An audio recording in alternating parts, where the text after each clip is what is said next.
Magandang araw sa inyo lahat. Ako si Maria Clara, isang mayunis sinangaang dalaga at ang nag-iisang anak na Don Santiago de los Santos at Doña Aquila.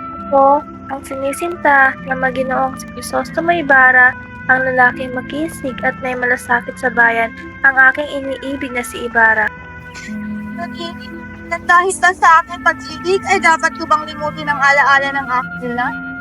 Ang karangalan ng aking ama sa tul, iyong kay Ibarra dahil sa kasalanan hindi niya ginawa. Ngunit, mas napalayo ako sa kanya nang malaman ko na gusto niya lamang ako kasal sa lalaki may ngalang Alfonso Linares. Patawad sa aking pagpayag sa kasal ko kay Linares.